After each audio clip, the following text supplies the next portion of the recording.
Hi guys, இன்றைக்கி Samsung Galaxy Z Flip 4 இந்த mobile பற்றி பார்க்க போகிறோம். அதுக்கு முன்னாடி நம்ம சேனல் பிடிச்சிருந்துச்சின்னா லைக் பண்ணுங்கள், சப்ஸ்கிரைப் பண்ணுங்கள்.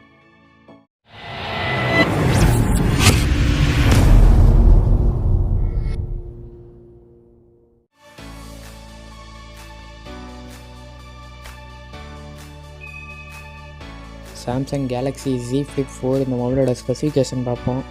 டிஸ்பிளே பார்த்திங்கன்னா 6.7 இன்ச்சஸில் ஃபுல் HD ப்ளஸ் 120 Hzக்கான ரெஃப்ரெஷ் ரேட் கொடுத்துருக்காங்க. அடுத்து கேமராஸ் பார்ப்போம். கேமரா பார்த்திங்கன்னா 12 MP main camera, second camera 12 MPக்கான அல்ட்ரா வைடு கொடுத்துருக்காங்க. இதில் யூஸ் பண்ணியிருக்க ப்ராசஸ் ஸ்னாப்ட்ராகன் 8+ Gen 1னு சொல்லியிருக்காங்க. அடுத்து 8GB ரேம் இருக்குது, இது ஸ்டாண்டர்டாக இருக்க போகுது. ஸ்டோரேஜ் ஆப்ஷன் பார்த்திங்கன்னா 128 and 256GBக்கான ஸ்டோரேஜ் இருக்க போகுது. இதில் எக்ஸ்பேண்டபிள் ஆப்ஷன் இருக்காது, SD கார்டு போட முடியாது இந்த ஃபோனில். இதில் யூஸ் பண்ணியிருக்க OS பார்த்திங்கன்னா Android 12. அடுத்து பேட்டரி கெப்பாசிட்டின்னு பார்த்திங்கன்னா 3700 mAh பேட்டரி. ஃபாஸ்ட் சார்ஜிங் பார்த்திங்கன்னா 25 வாட்டுக்கான ஒயர்டு சார்ஜிங் இருக்குது. ஒயர்லெஸ் சார்ஜிங் சப்போர்ட் இந்த மொபைலில் இருக்குது, 15 வாட் வரையும் சப்போர்ட் பண்ணோம். இந்த மொபைலில் பார்த்திங்கன்னா பேக் சைடு கேமரா பக்கத்தில் சின்ன டிஸ்பிளே கொடுத்துருக்காங்க.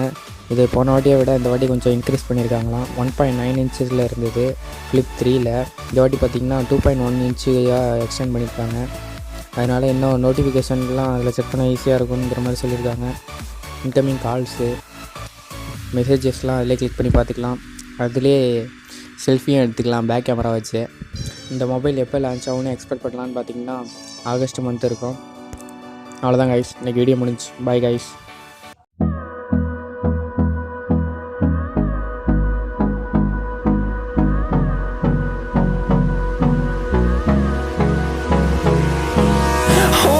Close till I get up, time is barely on our side. I don't wanna waste what's left.